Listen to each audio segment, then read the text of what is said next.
Okay.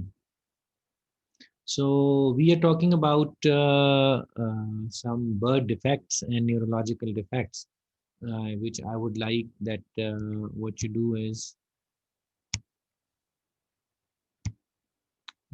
have a focus on it. अभी हम पिछली क्लास के अंदर जो चीज़ें डिस्कस कर रहे थे उन्हीं की कंटिन्यूएशन में ये वाली क्लास भी है। जैसे कि you can C neurological defects हमारा एजेंडा पहले भी था और अब एक और कंडीशन जिसको कि हम हाइड्रोसेफेलस कहते हैं उस बारे में हम जानने की कोशिश करेंगे। सो राइट नाउ अभी तक हमने कुछ माइक्रोसेफेलिक के हवाले से बातें की थी। अब हम जिसके बारे में बात करने जा रहे हैं वो है हाइड्रोसेफेलस और इन तमाम चीज़ों को इन तमाम टाइटल्स को हम डिस्कस करेंगे वन बाय वन इस लेक्चर के दौरान। So let's see structural defects. इससे पहले वाले जो डिफेक्ट हमने पढ़े थे कुछ इन्फेक्शन से रिलेटेड थे, कुछ स्कल के साथ रिलेटेड थे। अब कुछ और मजीद स्कल के साथ जो लिंक्ड यानी कि स्ट्रक्चरल डिफेक्ट्स हैं उनके बारे में हम बात करने के लिए जा रहे हैं।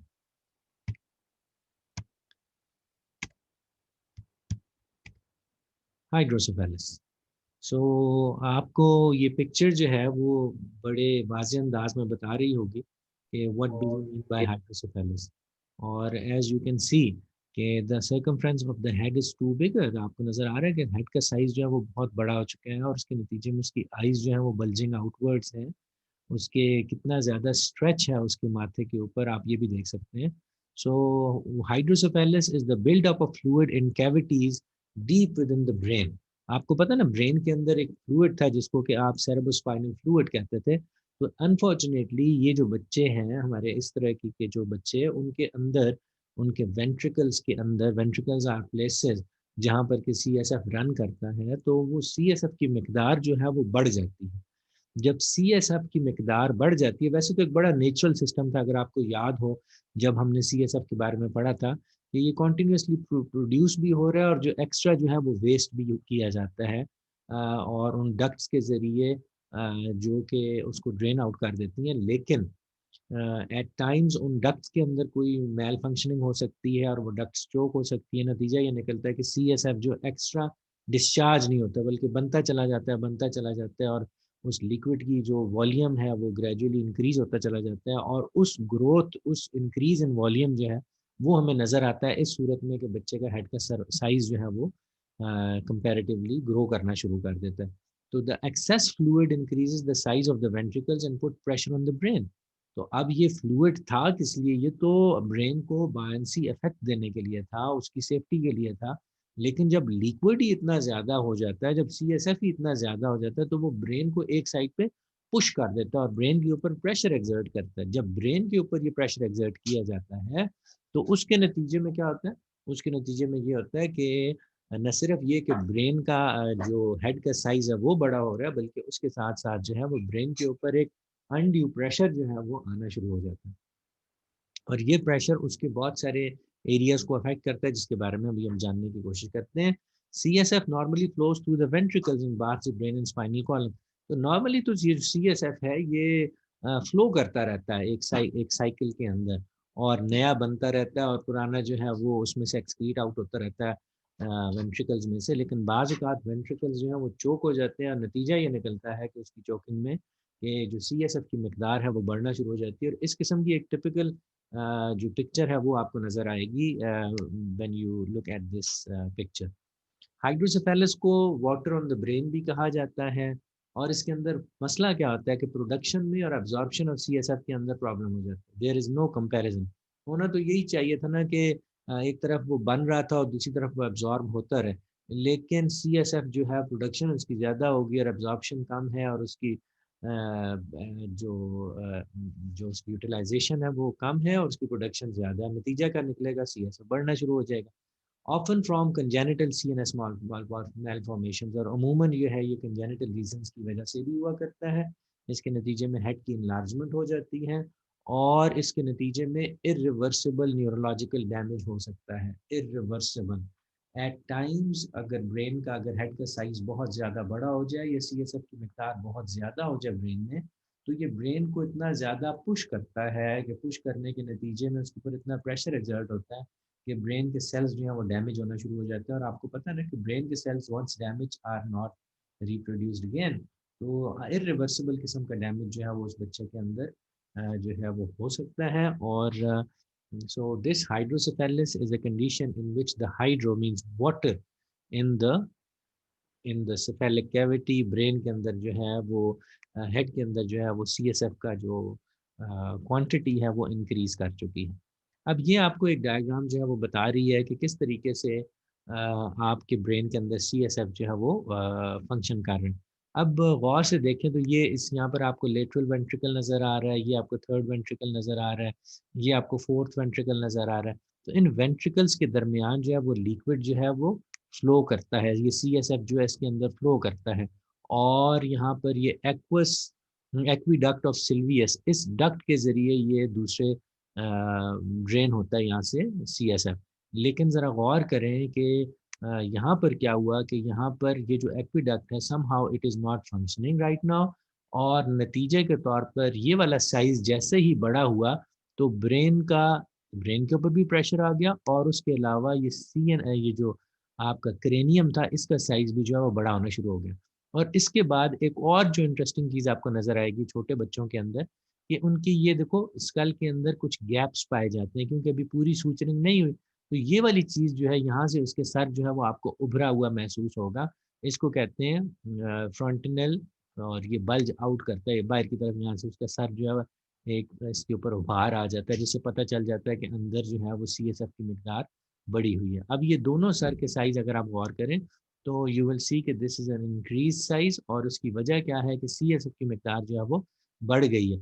यहाँ पर देखें थर्ड वेंट्रिकल के दौरान आपको गैप नज़र आ रहा था, ये इतना हो गया लिक्विड के यहाँ पर भी वो गैप ख़त्म ही हो गया है।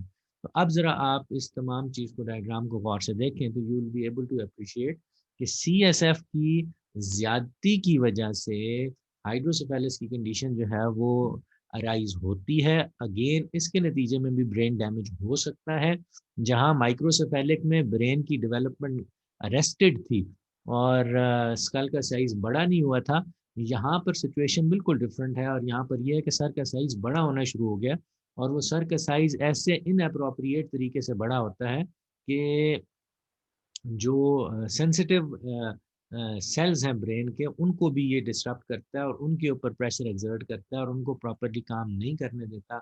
नतीजा ये निकलता है कि ब्रेन एक्टिविटी भी ख़राब हो रही है, ब्रेन एक्टिविटी भी अप टू मार्क नहीं है, और उसके अलावा जो फिज़िकल फैक्टर्स हैं जैसे सर में दर्द होना, वॉमिटिंग होना, नोज़िया होना, ये कुछ अलग फैक्टर्स हैं जो कि इस बच्चे के साथ रहेंगे, यानी कि उसकी हेल्थ को भी डायरेक्टली ये वाली कंडीशन जो है वो डेंट करती चली जा रही है, उसको ख़राब कर रही है।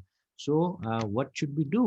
और बल्कि before finding out what to do, let's see what are the early signs. शुरू-शुरू में क्या होता है? तो शुरू में ये होता है कि projectile vomiting not associated with feeding. एक बच्चा जो है अमूमन फीड लेने के बाद बाज़ औक़ात वॉमिट कर देता है। लेकिन ये वाला जो बच्चा है ये वॉमिट करता रहता है, चाहे इसको फीड आप इसको जो वॉमिटिंग के एपिसोड्स हैं और फीडिंग के बावजूद भी आते रहेंगे। Scalp veins become prominent, sir के ऊपर जो वेन्स हैं वो ज़्यादा प्रोमिनेंट होना शुरू हो जाएंगे। इसकी क्राई जो है वो हाई पिच्ड होना शुरू, इसकी आवाज़ में भी फ़र्क आना शुरू हो जाएगा, आवाज़ इसकी हाई पिच्ड होगी। उसके अलावा ये बच्चा बहुत इरिटेबल होगा, इरिटेबल मीन्स ईज़िली आप इसको ये किसी भी सिचुएशन से इरिटेट हो सकता है। लेटर साइंस के अंदर ये तो हो गया अर्ली साइंस, इसकी निशानी के लिए लेट साइंस में आपको बल्जिंग एंटीरियर फ्रंटनल, आपको जैसे दिखाया कि इसके सर के ऊपर एक जो है वो फ्रंटनल एक उभार सा इसका आ जाएगा इसके फोर ब्रेन के पीछे, और उसके अलावा head circumference that increase at abnormal rate, sir का साइज बढ़ना शुरू हो जाएगा, फोरहेड माथा बड़ा होना शुरू हो जाएगा, डिप्रेस्ड आईज रोटेटेड डाउनवर्ड्स, और एक और जो बड़ी इंपॉर्टेंट निशानी है वो ये है कि इसकी आंखें नीचे की तरफ झुकना शुरू हो जाएंगी, क्योंकि इतना ज़्यादा प्रेशर होता है उसकी स्कल का कि वो अपनी आईज़ को भी आईब्रोज को भी ऊपर की तरफ रेज़ नहीं कर सकता, बल्कि वो नीचे की तरफ यानी सनसेट आईज़, यानी कि नीचे की तरफ डूबती हुई जैसे सूरज नीचे की तरफ आपको नज़र आता है, उस तरीके की आपको नज़र आएँगी इसकी आईज़। तो ये कुछ सिम्पटम्स हैं जो कि अर्लियर भी आइडेंटिफ़ाई किए जाते हैं और लेटर में तो आइडेंटिफ़ाई हो ही जाता है। लेकिन अर्ली साइंस के अंदर जैसे एक ऐसी वॉमिटिंग है जिसका ताल्लुक फीडिंग के साथ नहीं है, सर के ऊपर वेन्स प्रोमिनेंट हो रही हैं, आवाज़ में फ़र्क आ रहा है, ये बच्चा बहुत ज़्यादा इरिटेबल है। ये सारी की सारी चीज़ें जो इंडिकेट करती हैं कि is there a chance of increase CSF, क्या सीएसएफ की ग्रोथ ज़्यादा तो नहीं हो रही बच्चे के अंदर। सो ये this is a clue for people to find out के व्हाट नेक्स्ट टू डू।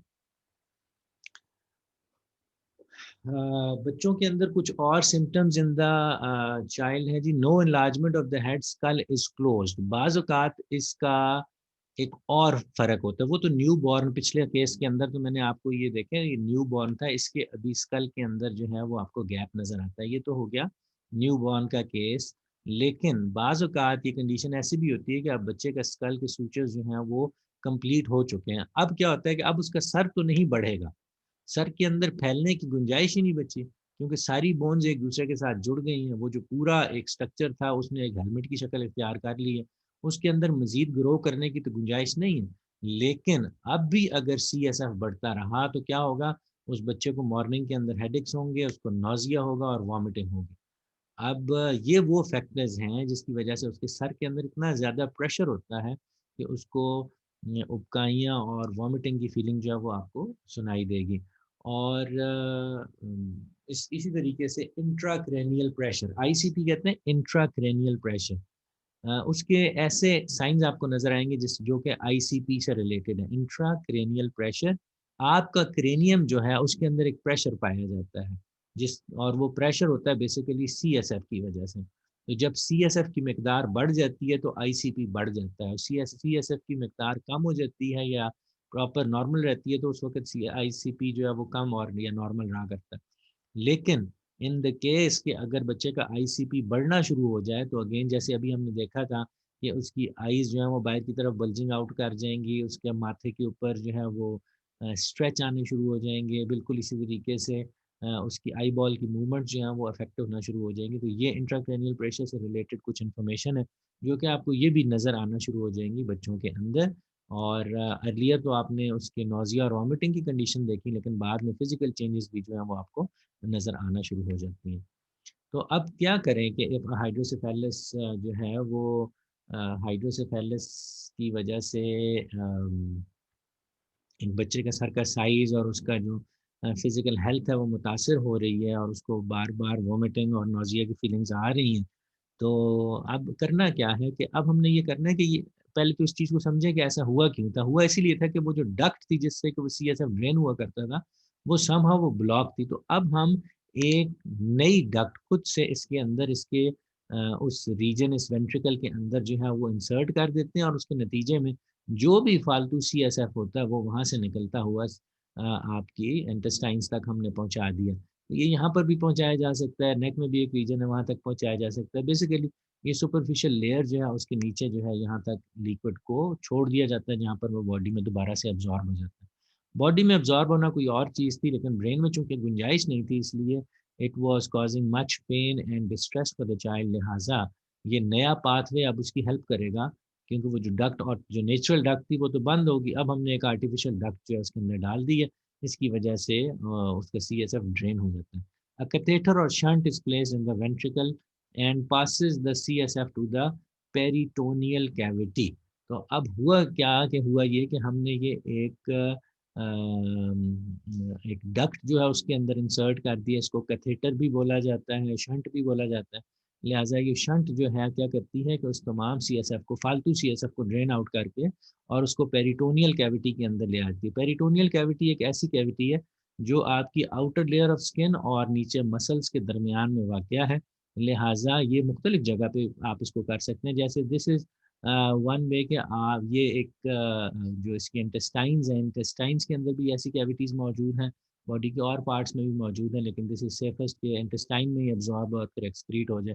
तो this is an ideal place कि इस कैविटी के अंदर उसको डिस्चार्ज कर दिया जाता है। तो यहाँ से फ्लूइड चलेगा और यहाँ पर डिस्चार्ज होगा। नतीजा क्या होगा कि जो इंट्राक्रैनियल प्रेशर है, वो कम होता चला जाएगा उस शख्स का और वो नॉर्मल लाइफ़ गुज़ार सकेगा। और need to be replaced PRN as and when required. PRN पर रिक्वायरमेंट आप उसको जो है वो चेंज, फॉर एग्जांपल ये ट्यूब भी ब्लॉक हो गई है, या इस ट्यूब के अंदर कोई डैमेज हो गया है, इस ट्यूब के अंदर कुछ इश्यूज हो गए हैं, तो आप इसको डेफिनेटली रिप्लेस कर सकते हैं। तो if it is required you can change it, अगर नहीं तो फिर ये लगी रहती है। So there was a convenient way to address hydrocephalus, लेकिन कितना ज़रूरी था ना कि हम इसको अर्ली आइडेंटिफ़ाई करते ब्रेन डैमेज होने से पहले। अब एक दफ़ा ब्रेन डैमेज हो गया तो फिर हमारी शंट डालने का क्या फ़ायदा हुआ? लिहाज़ा एक फ़ॉर्मल किस्म की ऑब्ज़र्वेशन की बड़ी ज़रूरत होती है। इसके अंदर कैज़ुअल अप्रोच नहीं रखी जा सकती, और जैसे ही आप देखें कि बल्जिंग आइज़ आइज़ जो हैं वो बल्ज आउट करने जा रही हैं, और तो ये तो बहुत देर हो गई। इसका मतलब ये हुआ कि पहले वाले सिम्पटम्स देखें ना, कि जब वो बर्प कर रहा, जब वो बार-बार वॉमिट कर रहा था, इरिटेबल था, उसी वक़्त उसको एड्रेस किया जाता ताकि सीएसएफ के लिए वी कुड हैव आइडेंटिफाइड कि इसका सॉल्यूशन प्रोवाइड किया जाए। अ, जब ये ट्यूब इंसर्ट कर दी जाती है, कैथेटर लगा दिया जाता है या ये शंट लगा दिया जाता है, तो उसके बाद क्या करना है कि keep child flat unless ICP is present.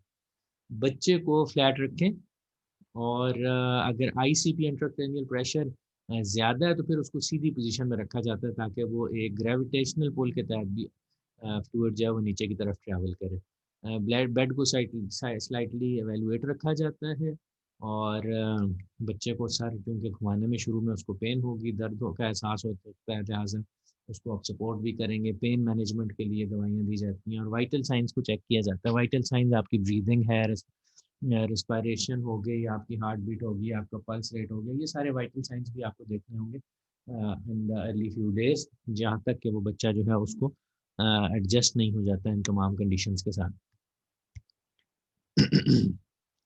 Okay. बिल्कुल इसी तरीके से observe for science of increase ICP. मैंने आपको पहले ही बताया इंट्राक्रैनियल प्रेशर अगर मज़ीद बढ़ रहा है तो आपने उसको भी नोटिस करना है। हो सकता है कि जो आपने ट्यूब डाली है उसका डायमीटर छोटा है, हो सकता है कि आपको बड़ी डायमीटर वाली ट्यूब की ज़रूरत पड़ सके, हो सकता है कोई और प्रोसीजर की रिक्वायरमेंट हो। ऑब्जर्व फॉर एब्डोमिनल डिस्टेंशन, और आपने ये भी देखना है कि कहीं वो जो उसके एब्डोमेन में तो डिस्टेंशन नहीं है, उसका पेट तो नहीं फूलना शुरू हो गया। अगेन जब वो फ्लूइड एक तरफ से पैदा हो रहा है और वहाँ से आपने उधर उसको भेजा, तो उसके नतीजे में उसको एब्ज़ॉर्ब होना चाहिए था ना, और अगर वो एब्ज़ॉर्ब नहीं होगा तो वो जगह भी डिस्टेंड कर जाएगी।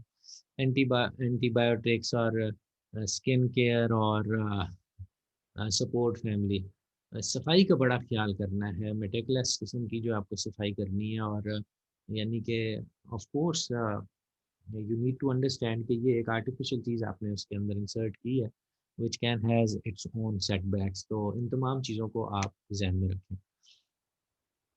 पेरेंट्स को हमने क्या बताना है, या इस किस्म के पेरेंट्स को कैसे एजुकेट किया जाएगा कि teach parents to monitor for shunt complication. अब शंट की या वो जो ट्यूब इंसर्ट की गई थी उसकी क्या-क्या कॉम्प्लिकेशन हो सकती है? हेडेक हो सकती है, और हो सकता है कि वो हेडेक ज़्यादा होना शुरू हो जाए, ड्राउज़ीनेस हो सकती है, नोज़िया या वॉमिटिंग हो सकती है, पर्सनैलिटी चेंजेज़ और चेंज इन स्कूल परफॉर्मेंस ऐसा भी हो सकता है। देखो आपका सर में दर्द हो और ज़ाहिर है आप फ़ोकस नहीं कर पाएँगे अपनी स्टडीज़ को, तो आपकी स्कूल परफॉर्मेंस इफ़ेक्ट होएगी। फ़ीवर है या रेडनेस है शंट के एरिया में, तो आप इन तमाम चीज़ों को जब आप पेरेंट्स को कॉन्शियस कर देते हैं, तो वो आपके लिए मॉनिटर करते रहते हैं, and you are in a position कि उसको देख सकते हैं। अब आप you will be therapist one day इंशाअल्लाह ताला, तो if you come across with such a case, तो आपको ये सारी चीज़ें नोटिस करनी है कि if the child is having undue headaches और उसकी एकेडमिक परफॉर्मेंस और उसके इंटरेस्ट, नोज़िया, वॉमिटिंग की चीज़ें बढ़ती चली जा रही हैं, तो आप you need to understand कि how to report and where to report. This concludes our lecture about hydrocephalus. I would like if you have got questions, then you please may ask.